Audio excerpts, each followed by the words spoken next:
Muhammad മുർസിയെ അധികാരഭ്രഷ്ടനാക്കിക്കൊണ്ട് CC രംഗത്ത് വന്നപ്പോൾ, CC എന്ന് പറഞ്ഞാൽ ഈജിപ്തിലെ സിസി എന്ന് പറഞ്ഞാൽ ഇംപീരിയലിസത്തിന്റെയും ക്യാപിറ്റലിസത്തിന്റെയും കാവൽ നായയെ പോലെ പെരുമാറുന്ന അമേരിക്കയുടെ ആജ്ഞാനുവർത്തിയായ ഒരു ഭരണാധികാരിയായിട്ട് പോലും ആ സിസിയുടെ പിന്നിൽ ഉറച്ചു നിന്നുകൊണ്ട് അൽ ഇഖ്വാനുൽ മുസ്ലിമൂനെതിരെ ഉറഞ്ഞു തുള്ളിയത് ലോകത്തിലെയും കേരളത്തിലെയും കമ്മ്യൂണിസ്റ്റുകളാണ്.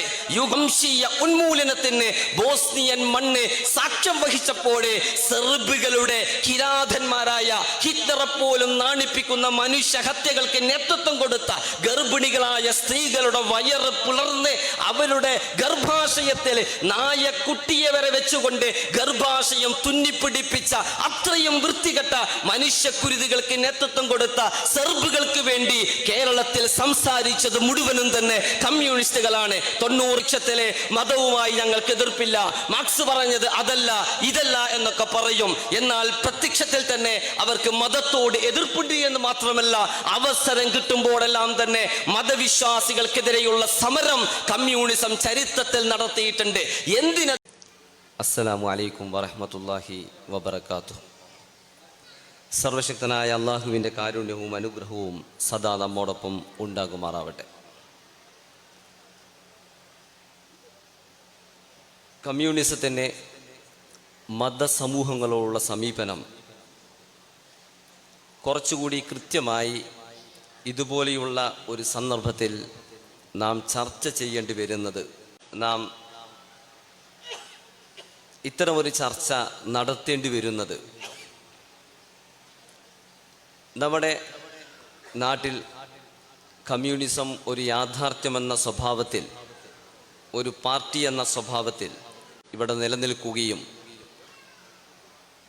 മതസമൂഹങ്ങളുമായി നമുക്ക് പ്രത്യേകിച്ച് പ്രശ്നങ്ങളൊന്നുമില്ല, ഇന്ത്യ പോലെയുള്ള മഹത്തായ രാജ്യം അഭിമുഖീകരിച്ചു കൊണ്ടിരിക്കുന്ന സാമൂഹിക പ്രശ്നങ്ങളെയും ഇന്ത്യയിലെ മതവിഭാഗങ്ങൾ പോലും ഏറ്റവും വലിയ ഭീഷണിയായി കരുതുന്ന ആശയങ്ങളെയും സർവോപരി ലോകത്തെ തന്നെ വിഴുങ്ങിക്കൊണ്ടിരിക്കുന്ന സാമ്രാജ്യത്തെ ചിന്താഗതികളെയും ചെറുത്തു തോൽപ്പിക്കാൻ കമ്മ്യൂണിസത്തിനാവുമെന്നും മതസമൂഹങ്ങളുടെ കൂടെ പിന്തുണ ആർജിച്ചെടുത്തുകൊണ്ടാണ് കമ്മ്യൂണിസം ഇന്ന് ആ സ്വഭാവത്തിൽ മുന്നോട്ട് പോയിക്കൊണ്ടിരിക്കുന്നത് എന്നൊക്കെയുള്ള ചില പ്രചാരണങ്ങൾ ഇവിടെ നടക്കുന്നുണ്ട്. യഥാർത്ഥത്തിൽ അടിസ്ഥാനപരമായി ഒരാശയത്തെ നാം പരിശോധിക്കേണ്ടത് ആ ആശയം ഏത് സ്വഭാവത്തിലാണ് മതത്തെ വിലയിരുത്തുന്നത് എന്ന് നോക്കിക്കൊണ്ടാണ്. മതത്തെക്കുറിച്ചുള്ള കമ്മ്യൂണിസത്തിൻ്റെ സമീപനം എന്ത്, ചരിത്രത്തിൽ കമ്മ്യൂണിസം മതസമൂഹങ്ങളോട് സ്വീകരിച്ച നിലപാടുകൾ എന്ത്, വർത്തമാന കാലഘട്ടത്തിൽ കമ്മ്യൂണിസം മതസമൂഹത്തോട് സ്വീകരിച്ചു കൊണ്ടിരിക്കുന്ന സമീപനങ്ങൾ എന്ത്, ഈ 3 തലത്തിൽ ഊന്നി നിന്നുകൊണ്ട് സംസാരിക്കാനാണ് ഞാൻ ഈ സന്ദർഭം ഉപയോഗപ്പെടുത്തുന്നത്.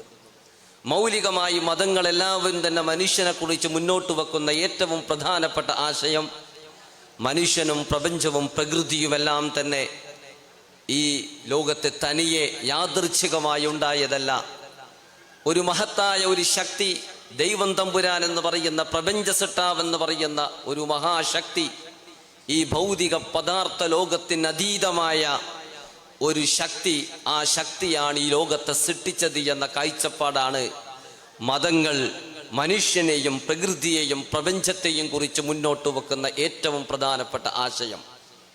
ഈ ആശയത്തെ അതിശക്തമായി നിരാകരിച്ചുകൊണ്ട് ഭൗതികവാദപരമായ ഒരു പ്രതലത്തിൽ സ്ഥാപിക്കപ്പെട്ട ഒരു പ്രത്യയശാസ്ത്രമാണ് യഥാർത്ഥത്തിൽ കമ്മ്യൂണിസം.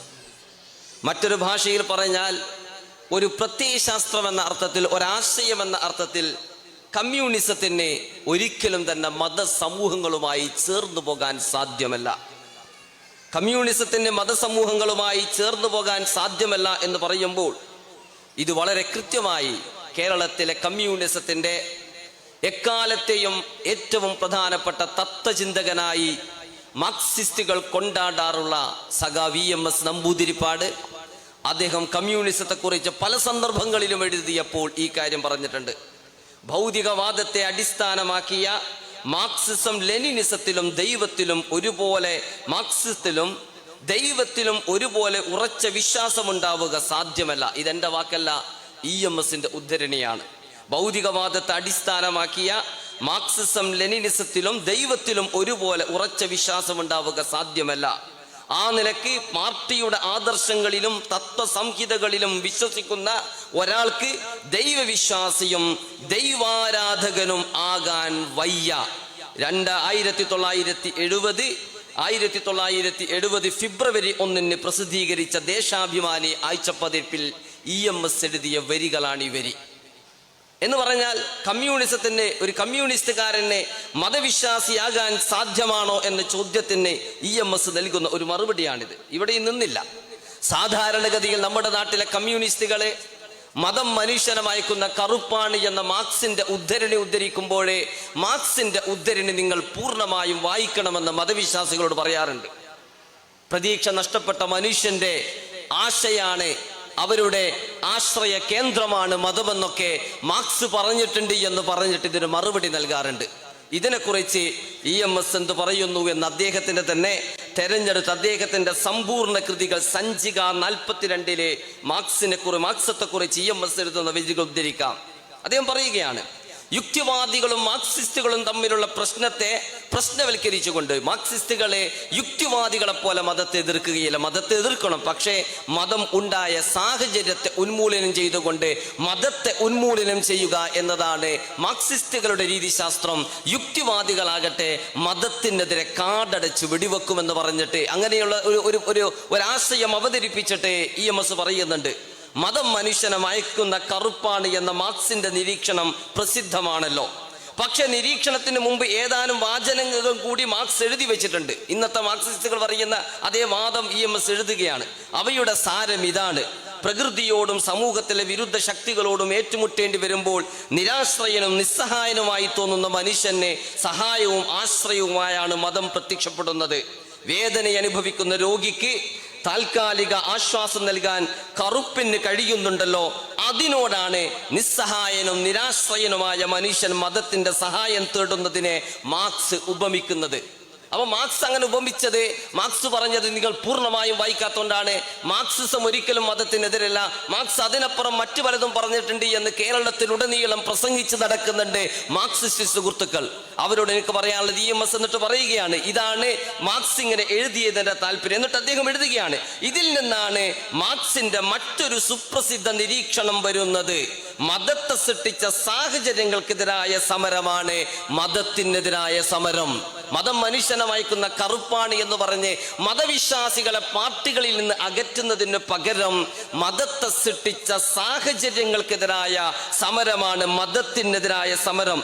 അങ്ങനെ സാമൂഹ്യവും സാമ്പത്തികവും രാഷ്ട്രീയവുമായ മണ്ഡലങ്ങളിൽ വിപ്ലവകരമായ മാറ്റങ്ങൾ വരുത്തുന്നതിന് വേണ്ടിയുള്ള സമരത്തെ ദൈവവിശ്വാസത്തിനും മതത്തിനുമെതിരായ സമരത്തോട് പൊരുത്തപ്പെടുത്തുന്നു. അതാണ് മാർക്സത്തിന്റെ ഹൃദയം. മാർക്സത്തിന്റെ ഹൃദയത്തെക്കുറിച്ച് ഞാൻ പറയുന്നതല്ല, മാർക്സത്തിന്റെ സാത്വികാചാര്യനായ EMS പറയുകയാണ്, സാമൂഹിക രാഷ്ട്രീയ സാഹചര്യങ്ങളിൽ ഉണ്ടാകുന്ന മാറ്റത്തിന് വേണ്ടിയുള്ള സമരം, അതോടൊപ്പം തന്നെ ദൈവവിശ്വാസത്തിനും മതത്തിനുമെതിരായ സമരത്തോട് അതിനെ പൊരുത്തപ്പെടുത്തുന്നു. അതാണ് മാർക്സത്തിന്റെ ഹൃദയമെന്ന് EMS നമ്പൂതിരിപ്പാട് രേഖപ്പെടുത്തുന്നു. ഇങ്ങനെയുള്ള നൂറുകണക്കിന് ഉദ്ധരണികളെ മാർക്സവുമായി ബന്ധപ്പെട്ട് പറയാറുണ്ട്.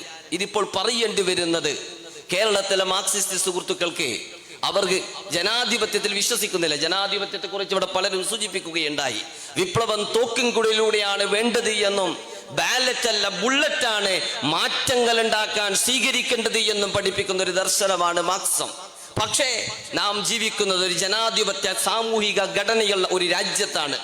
ജനാധിപത്യപരത മാത്രമല്ല ഇവിടെയുള്ളത്. ഇവിടെയുള്ള മഹാഭൂരിഭാഗം വരുന്ന ജനവിഭാഗങ്ങൾ മതവിശ്വാസികളാണ്. മഹാഭൂരിഭാഗം വരുന്ന മതവിശ്വാസികളുടെ പിന്തുണയില്ലാതെ ഒരു പാർട്ടിക്കും ഈ രാജ്യത്ത് നിലനിൽക്കാൻ സാധ്യമല്ല എന്നത് ഒരു വസ്തുതയാണ്. ഇവിടെയാണ് മാർക്സിന്റെ അല്ലെങ്കിൽ EMSന്റെയും കേരളത്തിലെ കമ്മ്യൂണിസ്റ്റ് പാർട്ടിയുടെയും മതത്തിനെതിരെയുള്ള സമരമെന്ന് പറഞ്ഞാൽ യുക്തിവാദികൾ ചെയ്യുന്നത് പോലെ ചെയ്യണ്ട, ഇങ്ങനെയുള്ള സമരത്തിലൂടെ പരോക്ഷമായ സമരം മതി എന്ന തിയറിയിൽ അവരെത്തിയത്. ആ തിയറിയെ കുറിച്ചും EMS സംസാരിക്കുന്നുണ്ട്. അതിനു മുമ്പ് അദ്ദേഹം മറ്റൊരു സ്ഥലത്ത് ഇങ്ങനെ പറയുന്നുണ്ട്, പറയുന്നുണ്ട്. തങ്ങൾക്ക് മുമ്പുണ്ടായിരുന്ന ഭൗതികവാദികളെ പോലെ തന്നെ മാർക്സും ഏംഗൽസും മതത്തിനെതിരായി വിട്ടുവീഴ്ചയില്ലാത്ത സമരം നടത്തി. പക്ഷേ മറ്റു ഭൗതികവാദികളിൽ നിന്നും വ്യത്യസ്തമായി മതത്തിന്റെ ഉത്ഭവത്തിനും വളർച്ചക്കുമുള്ള ഭൗതിക സാഹചര്യം എന്തെന്നു കണ്ടുപിടിക്കാനാണ് അവർ ശ്രമിച്ചത്. അപ്പോൾ ഉത്ഭവിച്ച സാഹചര്യം, ആ സാഹചര്യം നിർമൂലനം ചെയ്തുകൊണ്ട്, ആ സാഹചര്യത്തെ ഇല്ലാതാക്കിക്കൊണ്ട് മതത്തെ ഈ ഭൂമിയിൽ നിന്ന് ഇല്ലാതാക്കുക എന്നതാണ് മാർക്സത്തിന്റെ ലക്ഷ്യം. അദ്ദേഹം വീണ്ടും പല സന്ദർഭത്തിലും, ഇതൊക്കെ അദ്ദേഹത്തിന്റെ തെരഞ്ഞെടുത്ത ഉപന്യാസങ്ങള് സഞ്ചിക 42 നിന്നുള്ള ഏതാനും ഉദ്ധരണികളാണ് ഞാനിവിടെ വായിച്ചത്. അപ്പോൾ ആളുകൾ ചോദിക്കും, മാർക്സിസ്റ്റ് പാർട്ടിയിൽ മതവിശ്വാസികളുണ്ടല്ലോ, മതവിശ്വാസികൾ പാർട്ടിയിൽ അംഗങ്ങളാണല്ലോ, മതവിശ്വാസികളായ ആയിരക്കണക്കിന് ആളുകൾ ഈ പാർട്ടിയിലുണ്ട്, മുസ്ലിങ്ങളും ക്രിസ്ത്യാനികളും ഹിന്ദുക്കളും ഒക്കെ ഞങ്ങളുടെ പാർട്ടിയിലുണ്ട് എന്നാണ് സാധാരണഗതിയിൽ മാർക്സിസ്റ്റുകൾ പ്രസംഗിക്കാറുള്ളത്. അപ്പൊ അതിനെക്കുറിച്ചും EMS പറയുന്നുണ്ട്. മാർക്സിസ്റ്റുകളെ സംബന്ധിച്ചിടത്തോളം മാർക്സിസ്റ്റ് ലെനിനിസ്റ്റുകാർ അവരുടെ പ്രവർത്തനം നടത്തുന്നതിനെ കുറിച്ച് പറയുമ്പോൾ അദ്ദേഹം പറയുന്നുണ്ട്, മറ്റു യുക്തിവാദികളെ പോലെ മതവിശ്വാസികൾക്കെതിരായ യാതൊരു യുദ്ധവും അവർ നടത്തുന്നില്ല. പക്ഷേ മതവിശ്വാസത്തെ തുറന്നു കാണിച്ചുകൊണ്ടുള്ള ആശയപരമായ പ്രചാരണം അവർ സംഘടിതമായി നടത്തുന്നു. യുക്തിവാദികൾ ദൈവത്തെ തെറി വിളിക്കും, പ്രവാചകൻ ആക്ഷേപിക്കും, ശകാരിക്കും. മാർക്സിസ്റ്റുകൾ അത് ചെയ്യില്ല. കാരണം ദൈവമില്ല എന്നവർക്കറിയാം. പ്രവാചകൻ എന്ന് പറഞ്ഞാൽ കാലഹരണപ്പെട്ടു പോയ ഏതോ ഒരു ചരിത്രഘട്ടത്തിൽ ജീവിച്ച ഒരാളായിരുന്നു എന്നും അദ്ദേഹത്തിന്റെ ആശയങ്ങൾക്ക് ഈ വർത്തമാന കാലഘട്ടത്തിൽ യാതൊരു പ്രാധാന്യവും പ്രസക്തിയുമില്ല എന്നവർക്കറിയാം. പക്ഷേ യുക്തിവാദികളെ പോലെ സമരം നടത്തുകയില്ല. മറിച്ച് കാരണം മതവിശ്വാസികൾ അടക്കം ജനകോടികളെ അണിനിരത്തിക്കൊണ്ടുള്ള പ്രായോഗിക പ്രവർത്തനവും മതത്തിനെതിരായ ആശയ പ്രചരണവും ഒരുപോലെ സംഘടിപ്പിച്ച് രണ്ടിനെയും കൂട്ടിയിണക്കുന്ന ഒരു പ്രസ്ഥാനമാണ് മാർക്സം ലെനിനിസത്തിൻ്റെത്. പേജ് 217 EMS എഴുതുകയാണ്. എന്ന് പറഞ്ഞാൽ മതത്തിനെതിരായി സമരം ചെയ്യണം, പക്ഷെ മതവിശ്വാസികളുടെ വോട്ട് നഷ്ടപ്പെടാൻ പാടില്ല. അപ്പൊ മതവിശ്വാസികളെ ചേർത്ത് നിർത്തുകയും അവരോട് നിങ്ങൾ മതമൊക്കെ കൊണ്ടു നടന്നോ എന്ന് പ്രത്യക്ഷത്തിൽ പറയുകയും, എന്നാൽ അതേ അവസരം തന്നെ മതത്തിനെതിരായ ഒരു സമരവുമാണ് അവർ നടത്തേണ്ടത്. എന്നിട്ട് അദ്ദേഹം എഴുതുകയാണ്, പക്ഷേ തുടക്കത്തിൽ മതവിശ്വാസിയാണെങ്കിലും വൈരുദ്ധ്യാത്മക ഭൗതികവാദത്തിൽ ഉറച്ചു നിൽക്കുന്ന പാർട്ടിയിൽ അംഗത്വം കിട്ടുന്നതോടെ ഭൗതികവാദത്തിന്റെ ദാർശനിക സമീപനം ഉൾക്കൊള്ളാൻ പാർട്ടി മെമ്പറായ ഓരോ ആളും പരിശ്രമിക്കണം. എന്ന് പറഞ്ഞാൽ ഈ പ്രപഞ്ചത്തിന്റെ മുന്നിൽ ദൈവമില്ല എന്ന് വിശ്വസിക്കുന്ന, പദാർത്ഥമാണ് അടിസ്ഥാനമെന്ന് വിശ്വസിക്കുന്ന, ഈ പ്രപഞ്ചം തനിയെ യാദൃച്ഛികമായി ഉണ്ടായതാണ് എന്ന് വിശ്വസിക്കുന്ന ഭൗതികവാദമാണ് മാർക്സിന്റെ അടിസ്ഥാനം. ഈ പാർട്ടിയിൽ ഒരു മതവിശ്വാസി അംഗമായി ചേർന്നാല് അവരെന്ത് ചെയ്യണം? കുറച്ച് കഴിഞ്ഞാല് ഈ ആശയം സ്വീകരിക്കണം. അപ്പൊ ഇതെങ്ങനെ സംഭവിക്കുക? ഒരാൾക്ക് ഒരേ അവസരം ദൈവവിശ്വാസിയും ദൈവം തന്നെ ഇല്ല, പ്രപഞ്ചം യാദൃച്ഛികമായി ഉണ്ടായതുമാണ് എന്ന് വിശ്വസിക്കാൻ പറ്റുമോ? പറ്റും. കാരണം മാർക്സത്തിന്റെ തന്നെ പ്രത്യേകത വൈരുദ്ധ്യങ്ങളെ കുറിച്ചാണ് എപ്പോഴും സംസാരിക്കുന്നത്. വൈരുദ്ധ്യാധിഷ്ഠിതമായ പരിഹാസവാദമാണ് മാർക്സത്തിന്റെ പ്രത്യേകത. അതുകൊണ്ട് തന്നെ ഇതുപോലെയുള്ള പരിഹാസ്യകരമായ പലതും മാർക്സത്തിൽ കാണാൻ സാധിക്കും. എന്നിട്ട് അദ്ദേഹം പറയുകയാണ്, അതിന്റെ ഫലം പാർട്ടി സദാ അവലോകനം ചെയ്തുകൊണ്ടിരിക്കും. എന്ന് വെച്ചാൽ മതവിശ്വാസത്തിൽ നിന്ന് മാർക്സത്തിലേക്കുള്ള പുരോഗതി എന്ന പ്രക്രിയ പൂർത്തിയാക്കുന്നതിൽ പാർട്ടി അംഗത്വം നേടുന്ന വ്യക്തിയും അദ്ദേഹത്തെ നയിക്കുന്ന പാർട്ടിയും സഹകരിച്ച് പ്രവർത്തിക്കുന്നു. ഇതും EMS എഴുതിയാണ്. അപ്പോൾ മതത്തോടുള്ള മാർക്സത്തിന്റെ നിലപാടുകളെ കുറിച്ചാണ് ഇതൊക്കെ സൂചിപ്പിക്കുന്നത്. നാം മതത്തെ എതിർക്കണമെന്നത് എല്ലാതരം ഭൗതികവാദത്തിന്റെയും ഹരിശ്രീയാണ്. EMSന്റെ മറ്റൊരു ഉദ്ധരണിയാണ് പേജ് 71. നാം മതത്തെ എതിർക്കണമെന്നത് എല്ലാതരം ഭൗതികവാദത്തിന്റെയും ഹരിശ്രീയാണ്. അതുകൊണ്ട് മാർക്സത്തിന്റെയും പക്ഷേ ഹരിശ്രീയോടുകൂടി അവസാനിക്കുന്ന ഭൗതികവാദമല്ല മാർക്സം. കുറെ കൂടി മുന്നോട്ട് പോയി അത് തുറന്നു പറയുന്നു. മതത്തെ എതിർക്കേണ്ടത് എങ്ങനെ എന്ന് നാം മനസ്സിലാക്കണം. അതിനാകട്ടെ മതവിശ്വാസത്തിന്റെ ഉത്ഭവസ്ഥാനം ഏതെന്ന് ഭൗതികവാദപരമായി ജനങ്ങൾക്ക് വിവരിച്ചു കൊടുക്കണമെന്നൊക്കെ പറഞ്ഞിട്ട് മതത്തെ എതിർക്കേണ്ടതിന്റെ രീതിശാസ്ത്രം കൂടി മാർക്സം മുന്നോട്ട് വെക്കുന്നുണ്ട്. ചുരുക്കത്തിൽ ഞാൻ കുറച്ച് ഉദ്ധരണികൾ മാത്രമാണ് ഇവിടെ വായിച്ചത്. ഈ ഉദ്ധരണികൾ വായിക്കാനുള്ള കാരണം, ഇനിയും മാർക്സം എന്ന് പറഞ്ഞാല് മാർക്സത്തിന്റെ മതവുമായി യാതൊരുവിധ പ്രശ്നവുമില്ല എന്ന് വാദിക്കുന്ന നിഷ്കളങ്കരായ ചില ആളുകളെങ്കിലുമുണ്ട്. അവരുടെ ശ്രദ്ധയിലേക്കാണ്. ചിലർ പറയും മാർക്സം ദാർശനികമായി അങ്ങനെയൊക്കെയാണ്. പക്ഷെ കേരളത്തിൽ മാർക്സം അങ്ങനെയല്ല. കേരളത്തിലെ മാർക്സിസ്റ്റ് പാർട്ടി അങ്ങനെയല്ല. എനിക്ക് ചോദിക്കാനുള്ളത്, ഞാനിവിടെ ഉദ്ധരിച്ച ഒരു ഉദ്ധരണിയും ഏതെങ്കിലും മാർക്സിന്റെയോ ഏംഗൽസിന്റെയോ ഉദ്ധരണികളല്ല. മാർക്സും ഏംഗൽസും ഒക്കെ ഇതിനേക്കാൾ കടുത്ത വാചകങ്ങൾ ഉപയോഗിച്ചുകൊണ്ട് മതത്തെ എതിർത്തിട്ടുണ്ട്, കുടുംബ വ്യവസ്ഥയെ ചോദ്യം ചെയ്തിട്ടുണ്ട്. കുടുംബം എന്ന സ്ഥാപനം തകർക്കാതെ സ്ത്രീകൾക്ക് സ്വാതന്ത്ര്യം ലഭിക്കുകയില്ല എന്ന് മാർക്സ് പറഞ്ഞിട്ടുണ്ട്.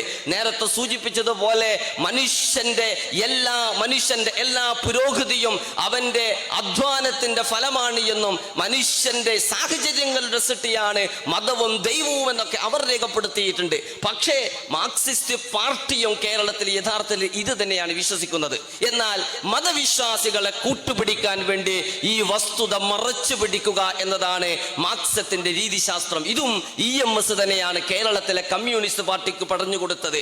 ഇവിടെ സാമൂഹിക വിപ്ലവം നടക്കണം, ഇവിടെ ജനകീയ വിപ്ലവം നടക്കണം, ഇവിടെ ബഹുജന പ്രക്ഷോഭങ്ങൾ നടക്കണം. പക്ഷേ ഈ സമരങ്ങളും പ്രക്ഷോഭങ്ങളും നടക്കണമെങ്കിൽ മതവിശ്വാസികളുടെ പിന്തുണ ആവശ്യമാണ്. അതുകൊണ്ട് നിങ്ങൾ ദൈവത്തെ പ്രത്യക്ഷത്തിൽ എതിർക്കണ്ട, പരോക്ഷമായി എതിർത്താൽ മതി. ഒരാൾ ദൈവവിശ്വാസിയായ ഒരാൾ പാർട്ടി മെമ്പർ ആകുന്നതോടുകൂടി അയാൾ ദൈവത്തെ കൈയൊഴിച്ചു കൊള്ളും എന്നതാണ് മാർക്സം യഥാർത്ഥത്തിൽ മനുഷ്യ സമൂഹത്തോട് പഠിപ്പിച്ചു കൊടുത്തത്.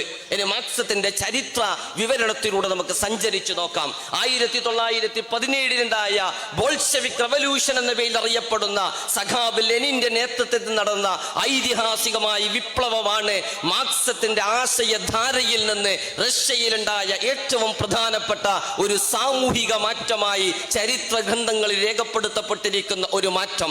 ഈ വിപ്ലവത്തിന്റെ കാലഘട്ടങ്ങളിൽ 1917 വിപ്ലവം പോലും പിന്തുണക്കുന്നത്, വിപ്ലവം പോലും വിജയിക്കുന്നതിൽ അന്ന് റഷ്യയുടെ വിവിധ ഭാഗങ്ങളിൽ, പ്രത്യേകിച്ച് കിഴക്കൻ ഭാഗങ്ങളിൽ ഉണ്ടായിരുന്ന മതവിശ്വാസികൾ, പ്രത്യേകിച്ച് മുസ്ലിങ്ങളുടെ പിന്തുണ മാർക്സിന് ലഭിച്ചിരുന്നു എന്ന് ചരിത്രകാരന്മാർ രേഖപ്പെടുത്തുന്നുണ്ട്. അങ്ങനെ രേഖപ്പെടുത്തുക മാത്രമല്ല, 1920 സെപ്റ്റംബർ 1-7 തീയതികളിലെ ബാക്കു കോൺഗ്രസ് എന്ന പേരിൽ ഇന്നത്തെ അസർബൈജാനിന്റെ തലസ്ഥാനമായ ബാക്കുവിലെ ഒരു സമ്മേളനം വിളിച്ചു ചേർക്കുകയുണ്ടായി. കമ്മ്യൂണിസ്റ്റ് ചിന്തകന്മാരുടെ സൈദ്ധാന്തിക ആചാര്യന്മാരെല്ലാം ഒരുമിച്ച് ചേർന്ന് നടത്തിയ ആ സമ്മേളനത്തിൽ അവർ ജനങ്ങളോട് പറഞ്ഞത്, ഇവിടെ മതവും കമ്മ്യൂണിസവും തമ്മിൽ യാതൊരു കോൺട്രഡിക്ഷനുമില്ല, യാതൊരു വൈരുദ്ധ്യവുമില്ല. പ്രത്യേകിച്ച് ഇസ്ലാമും കമ്മ്യൂണിസവും തമ്മിൽ വൈരുദ്ധ്യമില്ല. അതുകൊണ്ട് ബ്രിട്ടീഷുകാർക്കെതിരെ വിശുദ്ധ യുദ്ധം, ഹോളി വാർ എന്നാണ്, ചില ഉദ്ധരണികൾ എൻ്റെ കൈവശമുണ്ട്, സമയപരിമിതി മൂലം ഞാൻ ആ ഉദ്ധരണികൾ ഉദ്ധരിക്കുന്നില്ല. ഇവിടെ ബ്രിട്ടീഷുകാർക്കെതിരെ മുസ്ലിങ്ങൾ ഒരു ഹോളി വാർ നടത്തണമെന്നും കമ്മ്യൂണിസ്റ്റുകളോടൊപ്പം ചേർന്നുകൊണ്ട് ഒരു വിശുദ്ധ യുദ്ധം നടത്തണമെന്നുമാണ് ഈ ബാക്കു കോൺഗ്രസിലെ അന്ന് വെക്കപ്പെട്ട ആഹ്വാനം. ഇന്ത്യയിൽ നിന്ന് അന്ന് MN റോയി ആ സമ്മേളനത്തിൽ പങ്കെടുത്തിരുന്നു. മാർക്സിസ്റ്റ് സൈദ്ധാന്തികന്മാരുടെ ഇത്തരം വീക്ഷണങ്ങളോടെ അദ്ദേഹത്തിന് വിയോജിപ്പുണ്ടായിരുന്നു എന്നും ചില ചരിത്രകാരന്മാർ രേഖപ്പെടുത്തിയിട്ടുണ്ട്. മാത്രമല്ല 1926 ഇന്തോനേഷ്യയിലെ ജാവയിലും സുമാത്രയിലുമൊക്കെ കമ്മ്യൂണിസ്റ്റ് വിപ്ലവം നടന്നപ്പോൾ ആ കമ്മ്യൂണിസ്റ്റ് വിപ്ലവത്തിന് നേതൃപരമായ പങ്ക് പോലും വഹിച്ചത് ഇന്തോനേഷ്യയിലെ പ്രഗത്ഭരായ മതപണ്ഡിതന്മാരായിരുന്നു എന്ന് ചരിത്രം നമ്മോട് പറയുന്നുണ്ട്. റഷ്യയിലെ തന്നെ ഹനഫി മുസഫിർ എന്ന് പറയുന്ന ഒരു കമ്മ്യൂണിസ്റ്റ് ചിന്തകനുണ്ട്. താത്താരികളുടെ നേതാവായി അറിയപ്പെടുന്ന ഒരു കമ്മ്യൂണിസ്റ്റ് ഇന്റലക്ച്വൽ ആയിരുന്നു റഷ്യയിലെ ഹനഫി മുസഫർ. അദ്ദേഹം മുസ്ലിങ്ങളോട് കമ്മ്യൂണിസത്തിൽ ചേരാൻ ആഹ്വാനം ചെയ്യുകയും പ്രത്യേകിച്ച് സെൻട്രൽ ഏഷ്യയിലെ മുസ്ലിങ്ങളോട് കമ്മ്യൂണിസത്തിൽ ചേരാൻ ആഹ്വാനം ചെയ്യുകയും ഇംപീരിയലിസവും അതുപോലെ തന്നെ കൊളോണിയലിസവും അഥവാ ക്യാപിറ്റലിസവുമാണ് ഇന്നത്തെ മുസ്ലിങ്ങളുടെ ഏറ്റവും വലിയ പ്രതിയോഗി എന്നും അതുകൊണ്ട് മുസ്ലിങ്ങൾ കമ്മ്യൂണിസത്തിൽ ചേരണമെന്നൊക്കെ പറയുക മാത്രമല്ല, ഇന്തോനേഷ്യയിലും റഷ്യയിലും സെൻട്രൽ ഏഷ്യയിലുമൊക്കെയുള്ള ഒരുപാട് നാടുകളിലുള്ള മുസ്ലിങ്ങളെ കമ്മ്യൂണിസ്റ്റ് പ്രസ്ഥാനത്തിൽ അണിചേർന്നു എന്നത് ഒരു വസ്തുതയാണ്. പക്ഷെ എന്ത് സംഭവിച്ചു? സെൻട്രൽ ഏഷ്യയിലെ സെൻട്രൽ ഏഷ്യ ജദീദ് മൂവ്മെന്റ് എന്ന പേരിൽ മുസ്ലിങ്ങളുടെ പരിഷ്കരണ പ്രവർത്തനങ്ങൾക്ക് വേണ്ടി ചില പ്രത്യേകമായ പ്രസ്ഥാനങ്ങൾ രൂപം കൊണ്ടിട്ടുണ്ടായിരുന്നു. ആ പ്രസ്ഥാനങ്ങളെല്ലാം തന്നെ ഒരു ഭാഗത്ത് ഇസ്ലാമിന്റെ ആശയ പരിസരത്തിലും മറുഭാഗത്ത് കമ്മ്യൂണിസ്റ്റ് ആശയ പരിസരത്തെയും പരസ്പരം സംയോജിപ്പിച്ചുകൊണ്ടുണ്ടായ പ്രസ്ഥാനങ്ങളായിരുന്നു എന്ന് ചരിത്രം പരിശോധിക്കുമ്പോൾ നമുക്ക് കാണാൻ സാധിക്കുന്നു. അങ്ങനെ പാവങ്ങളായ മുസ്ലിങ്ങളെ, നിസ്സഹായരായ ആ നാടുകളിലുള്ള മുസ്ലിം പണ്ഡിതന്മാർ കമ്മ്യൂണിസ്റ്റുകളെ, ഇമ്പീരിയലിസത്തെയും കൊളോണിയലിസത്തെയും ക്യാപിറ്റലിസത്തെയും കടപുഴക്കി എറിഞ്ഞിട്ട് മുസ്ലിങ്ങൾക്ക് നീതിയിലും സമത്വത്തിലും അധിഷ്ഠിതമായ ഒരു പുതിയ ലോകം പണിതു തരുമെന്ന വ്യാമോഹത്തോടുകൂടി കമ്മ്യൂണിസ്റ്റ് പ്രസ്ഥാനങ്ങൾ അണിചേരുകയുണ്ടായി. പക്ഷേ പിൽക്കാലത്ത് എന്താണ് സംഭവിച്ചത്? സോവിയറ്റ് റഷ്യയുടെ തന്നെ അനുഭവം നമുക്കറിയാം. സോവിയറ്റ് റഷ്യയിൽ 1920 ഈ ബാക്കു കോൺഗ്രസ് വിളിച്ചു ചേർത്തവർ തന്നെയാണ് ഏതാനും വർഷങ്ങൾ പിന്നിട്ടപ്പോഴേക്കും കമ്മ്യൂണിസ്റ്റുകൾ അവരുടെ തനിനിറം പുറത്തു കൊണ്ടുവന്നു. ഇവിടെ സൂചിപ്പിച്ചതുപോലെ ജനാധിപത്യ രാജ്യത്ത് മുസ്ലിങ്ങളുടെ പിന്തുണ വേണം, ക്രിസ്ത്യാനികളുടെ പിന്തുണ വേണം, ഹിന്ദുക്കളുടെ പിന്തുണ വേണം. അതുകൊണ്ട് മതത്തെ എതിർക്കുകയില്ല. മതവിശ്വാസികളെ നിങ്ങൾ ഞങ്ങളുടെ കൂടെ കൂടൂ എന്ന് പറയാറുള്ളതുപോലെ അവിടെ പറഞ്ഞു. മുസ്ലിങ്ങൾ അവരുടെ പിന്നിൽ അണിചേർന്നു. പക്ഷേ ഏതാനും വർഷങ്ങൾ പിന്നിട്ടപ്പോഴേക്കും അവിടെ മുസ്ലിങ്ങൾക്കെതിരെയുള്ള കടുത്ത ശത്രുത അവിടെ വ്യാപിച്ചു. അങ്ങനെ അറബി സ്ക്രിപ്റ്റ്, അറബി ഭാഷയുടെ അടിസ്ഥാനമായ ലിപി, ആ ലിപി നിരോധിക്കാനുള്ള പ്രവർത്തനങ്ങൾ റഷ്യയിലുണ്ടായി.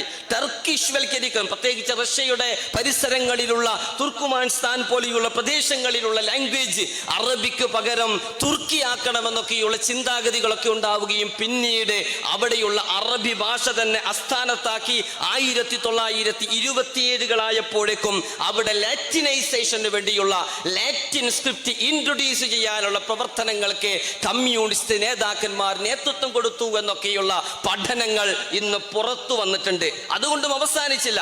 1929 വളരെ ശക്തമായ ഒരു മതവിരുദ്ധമായ ക്യാമ്പയിന് കമ്മ്യൂണിസ്റ്റുകൾ ഇറാഖിൽ തുടക്കം കുറിക്കുകയുണ്ടായി.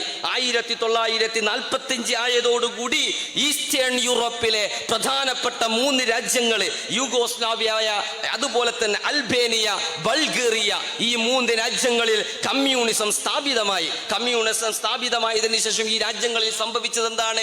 മതവിശ്വാസികളെ അവർക്കിടയിലുള്ള അഭിപ്രായ ഭിന്നതകൾ പരിഹരിക്കാൻ വേണ്ടിയുണ്ടാക്കിയ ചില കോടതികളെ, കുടുംബ കോടതികൾ ഉണ്ടായിരുന്നു, അത് റദ്ദു ചെയ്തു. മതവിശ്വാസികളെ നൂറ്റാണ്ടുകളായി മതവിശ്വാസികളുടെ മുൻഗാമികൾ വഖഫ് ചെയ്ത വഖഫ് ഭൂമികൾ ഉണ്ടായിരുന്നു. ആ ഭൂമികൾ ഒന്നടങ്കം തന്നെ സ്റ്റേറ്റ് ഭരണകൂടം പിടിച്ചെടുത്തു. കേരളത്തിൽ വഖഫുമായി ബന്ധപ്പെട്ട ചർച്ചകളെയൊക്കെ ഈ പ്രതലത്തിൽ കൂടി നാം വീക്ഷിക്കുന്നത് നന്നായിരിക്കും. യൂഗോസ്ലാവിയയിലും അൽബേനിയയിലും ബൾഗേറിയയിലുമൊക്കെയുള്ള മുസ്ലിങ്ങളുടെ എത്രയോ നൂറ്റാണ്ടുകാലമായി മുസ്ലിങ്ങൾ കൈവശം വെച്ചിരുന്ന വഖഫ് സ്വത്തുകൾ ഒന്നടങ്കം തന്നെ അവർ കൈയെടുക്കുകയുണ്ടായി. മതവിശ്വാസം പ്രചരിപ്പിക്കാൻ വേണ്ടി ഈ നാടുകളിലൊക്കെ സൂഫി ഓർഡർ എന്ന പേരിൽ പല തെരീക്കകളും ഉണ്ടായിരുന്നു. പാവപ്പെട്ട സാധാരണക്കാരായ മുസ്ലിങ്ങളിൽ ദൈവബോധവും പരലോകബോധവും ജീവിത വിശുദ്ധിയും ഉണ്ടാക്കാൻ വേണ്ടി ഉണ്ടാക്കിയ സൂഫി ഓർഡറുകൾ, ആ ഓർഡറുകൾ മുഴുവനും തന്നെ അവർ നിരോധിക്കുകയുണ്ടായി. മാത്രമല്ല 1967 അൽബേനിയയെ ലോകത്തിലെ ആദ്യത്തെ ഒരു നിരീശ്വരവാദ നിർമ്മത സ്റ്റേറ്റായി, ഒരു എത്തി സ്റ്റേറ്റായി പ്രഖ്യാപിക്കുകയും ചെയ്തു. ഇതാണ് കമ്മ്യൂണിസത്തിന്റെ നാളനുഭവങ്ങൾ. ഇന്തോനേഷ്യയുടെ ചരിത്രം വായിക്കുമ്പോൾ, ഈജിപ്തിന്റെയും ഇറാഖിന്റെയും ഒക്കെ ചരിത്രം വായിക്കുമ്പോൾ മതവിശ്വാസത്തോടുള്ള ഈ കടുത്ത ശത്രുതകളെ ഈ കമ്മ്യൂണിസ്റ്റുകൾ പ്രകടിപ്പിച്ചിരുന്നു എന്ന് കാണാൻ സാധിക്കും. ഞാൻ പറഞ്ഞു 1926 ഇന്തോനേഷ്യയിലുണ്ടായ പല സമരങ്ങളിലും പോരാട്ടങ്ങളിലും കമ്മ്യൂണിസ്റ്റുകളോടൊപ്പം മുസ്ലിങ്ങളും ഉണ്ടായിരുന്നു. 1950 എന്ന് പറഞ്ഞാല് നമുക്ക് സങ്കല്പിക്കാൻ സാധ്യമല്ലാത്ത ഒരു ചരിത്രഘട്ടത്തിലാണ് സയ്യിദ് മൗദൂദിയും സയ്യിദ് കുത്തുബും ഒക്കെ ഷഹീദ് ബന്നയും ഒക്കെ ഇസ്ലാമിക പ്രസ്ഥാനങ്ങൾക്ക് രൂപം നൽകിയ ആ ആരംഭ നാളുകളിൽ തന്നെ ഇന്തോനേഷ്യയിൽ തഴച്ചു വളർന്ന ഒരു വലിയ ഒരു ഇസ്ലാമിക രാഷ്ട്രീയ പ്രസ്ഥാനമുണ്ടായിരുന്നു.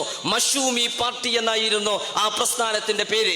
1950 ഇന്തോനേഷ്യയിൽ നടന്ന തെരഞ്ഞെടുപ്പിൽ പാർലമെന്റിൽ ഏറ്റവും കൂടുതൽ ഭൂരിപക്ഷ പിന്തുണ ഉറപ്പാക്കിക്കൊണ്ട് മഷൂമി പാർട്ടി ഭൂരിപക്ഷം കരസ്ഥമാക്കി, അഥവാ കൂടുതൽ സീറ്റുകൾ കരസ്ഥമാക്കുകയും അങ്ങനെ 1950 മുഹമ്മദ് നസർ എന്ന് പറയുന്ന മഷൂമി പാർട്ടിയുടെ സാരഥി ഇന്തോനേഷ്യയിലെ തെരഞ്ഞെടുക്കപ്പെട്ട പ്രധാനമന്ത്രിയായി അവരോധിതനാവുകയും ചെയ്തു.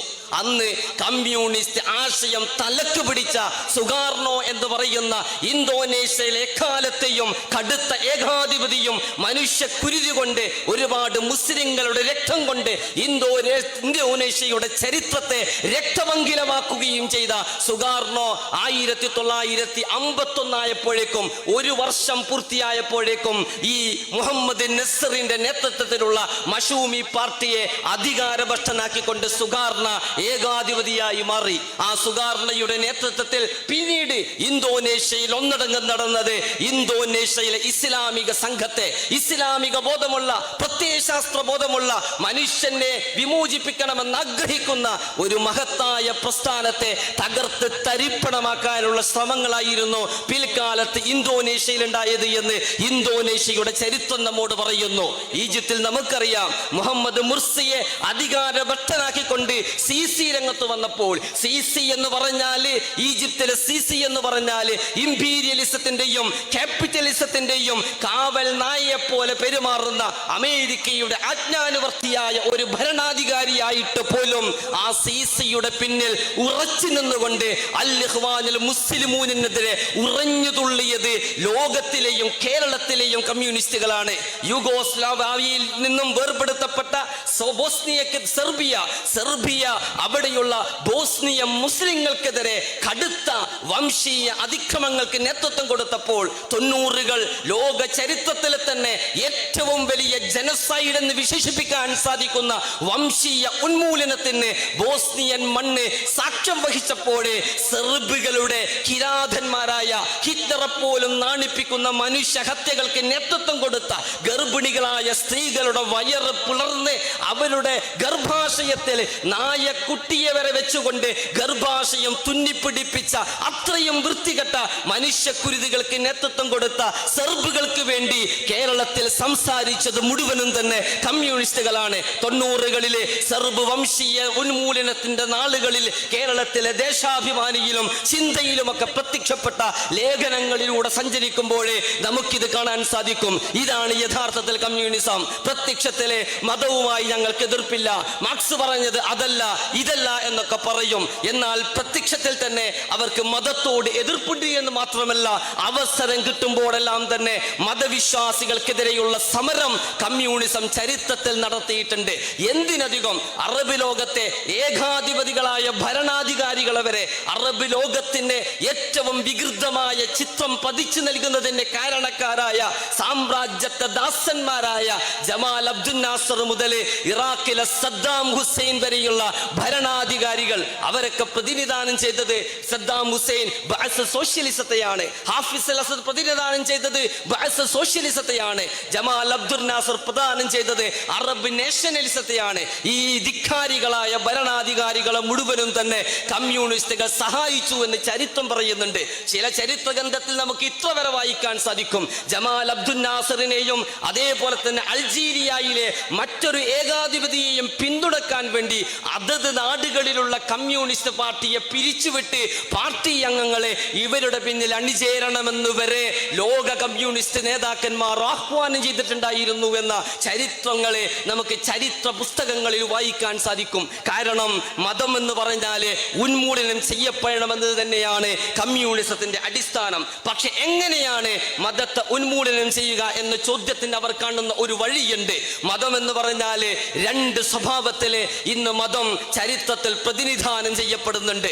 ഒന്ന്, പുരോഹിതന്മാരുടെ അഥവാ മതത്തെ ചൂഷണോപാധിയാക്കുന്ന പുരോഹിതന്മാരുടെ ആചാരബന്ധിതമായ പള്ളിമൂലകളിൽ ഒതുങ്ങുന്ന മതമാണ്.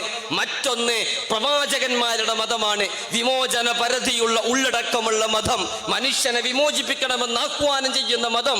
അനർസിൽ മഅനി ബനി ഇസ്രായേൽ, അടിച്ചമർത്തപ്പെട്ട ഇസ്രായേൽ സന്തതികളെ എന്റെ കൂടെ വിട്ടുതരണമെന്ന് പ്രഖ്യാപിച്ച മഹാനായ മോസസിന്റെ മതം.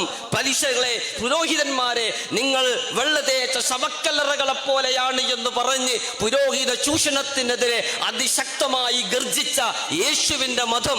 അടിച്ചമർത്തപ്പെട്ട സ്ത്രീകളുടെയും കുട്ടികളുടെയും വിമോചനത്തിന് വേണ്ടി നിങ്ങൾ എന്തുകൊണ്ട് സമരം ചെയ്യുന്നില്ല എന്ന് ചോദിക്കുന്ന മുഹമ്മദ് നബിയുടെ മതം. ഇതാണ് ഒരു മതം. മറ്റൊന്ന്, ഇവിടെ സൂചിപ്പിച്ചതുപോലെ മതത്തിന്റെ പേര് പറഞ്ഞ് മതസമൂഹത്തെ പറ്റിക്കുകയും കബളിപ്പിക്കുകയും ചൂഷണം ചെയ്യുകയും അങ്ങനെ പൗരോഹിത്യത്തിന്റെ താല്പര്യങ്ങൾക്ക് വേണ്ടി മലീമസമായ താല്പര്യങ്ങൾക്ക് വേണ്ടി മതത്തെ ദുരുപയോഗം ചെയ്യുകയും ചെയ്യുന്ന കള്ളനാണയങ്ങളുടെ ആചാരബന്ധിതമായ പുരോഹിതന്മാരുടെ മതമാണ് കമ്മ്യൂണിസം. ചരിത്രത്തിലൊന്നും സ്വീകരിച്ച ഒരു നിലപാട് മതത്തെ നേരിട്ട് അറ്റാക്ക് ചെയ്യാനുള്ള ത്രാണി മാർക്സത്തിനില്ല. ആശയപരമായി മതവിശ്വാസികളോട് പിടിച്ചു നിൽക്കാൻ സാധ്യമല്ല. ഇന്നും കേരളത്തിലെ കമ്മ്യൂണിസ്റ്റുകളോട് ആർജവത്തോടുകൂടി ഞങ്ങൾ ചോദിക്കാൻ ആഗ്രഹിക്കുന്നു, കമ്മ്യൂണിസത്തിന്റെ ദർശനത്തെ കുറിച്ച് സംസാരിക്കാൻ നിങ്ങൾ തയ്യാറാണോ? ജനാധിപത്യം, മതേതരത്വം എന്നൊക്കെ പറഞ്ഞിട്ട് ജമാഅത്തെ ഇസ്ലാമിയെ ഇകഴ്ത്തുന്നവര് എങ്കിൽ നിങ്ങൾ മുന്നോട്ട് വരൂ, നമുക്ക് ആശയ സംവാദമാകാം. വെറുതെ മുസ്ലിം ലീഗ് കടപ്പുറത്ത് പ്രകടനം നടത്തുമ്പോൾ മുഴക്കിയ മുദ്രാവാക്യമൊക്കെ ജമാഅത്ത് വൽക്കരണമാണ് എന്നൊക്കെ പറഞ്ഞിട്ട് വെറുതെ പുകമുറ കാട്ടിക്കൊണ്ട് ഈ പ്രസ്ഥാനത്തെ പേടിപ്പിക്കേണ്ടതില്ല. ആശയ സംവാദത്തിന്റെ ഭൂമികയിൽ നിങ്ങൾ വരാൻ റെഡിയാണ് എങ്കിൽ ഞങ്ങൾ റെഡിയാണ്. പക്ഷേ മാർക്സിസ്റ്റുകളെ ആശയ സംവാദത്തിന് വരില്ല. അവർ കണ്ടിരിക്കുന്ന വഴി എന്ന് പറഞ്ഞാല് വിമോചന പരതയുള്ള പ്രവാചകന്മാരുടെ പാരമ്പര്യമുള്ള മതത്തിനെതിരെ ആചാരബന്ധിതമായ പുരോഹിതന്മാരുടെ കള്ളനാണയങ്ങളുടെ മതത്തെ കൂട്ടുപിടിച്ചുകൊണ്ട് ഈ വിമോചന പരതയുള്ള മതത്തെ നശിപ്പിക്കുക എന്നതാണ് ചരിത്രത്തിലെ കമ്മ്യൂണിസ്റ്റുകൾ എക്കാലത്തും സ്വീകരിച്ചിരിക്കുന്ന തന്ത്രം. ഈജിപ്തിലും ഇന്തോനേഷ്യയിലും ഇറാഖിലും സിറിയയിലും സെൻട്രൽ ഏഷ്യയിലും എന്ന് വേണ്ട, ഇന്ന് കേരളത്തിൽ വരെ മാർക്സിസ്റ്റുകൾ ചെയ്തുകൊണ്ടിരിക്കുന്നത് അതാണ്. വിമോചന പരതയുള്ള മതത്തെ അഭിമുഖീകരിക്കാൻ സാധിക്കാതെ വരുമ്പോൾ മതത്തെ ചൂഷണോപാധിയാക്കുന്ന, മനുഷ്യനെ മയക്കുന്ന, കറുപ്പാക്കുന്ന, മതത്തിന്റെ പേര് പറഞ്ഞുകൊണ്ട് ആളുകളെ കബളിപ്പിക്കുന്ന പുരോഹിത പരീക്ഷകളെ കൂട്ടുപിടിച്ചുകൊണ്ട് ഈ വിമോചന മതത്തെ ഉന്മൂലനം ചെയ്യാനുള്ള ശ്രമമാണ് ഇന്ന് ചരിത്രത്തിൽ നടത്തുന്നത്. പക്ഷേ ആ ശ്രമത്തെയോ അതിജയിച്ചുകൊണ്ട് പരാജയപ്പെടുത്തിക്കൊണ്ടാണ് സെൻട്രൽ ഏഷ്യയിലും റഷ്യയിലും അതുപോലെ തന്നെ ചൈനയിലെ ഉറുഗുർ മുസ്ലിങ്ങളുമൊക്കെ കമ്മ്യൂണിസത്തെ പ്രതിരോധിച്ചുകൊണ്ട് ചരിത്രത്തിലൂടെ മുന്നോട്ട് പോയിക്കൊണ്ടിരിക്കുന്നത്.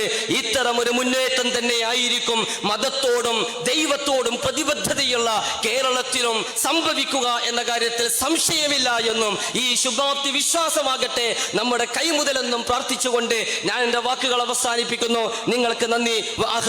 അൽഹംദുലില്ലാഹി റബ്ബിൽ ആലമീൻ. അസ്സലാമു അലൈക്കും വറഹ്മത്തുള്ളാഹി വബറകാതുഹു.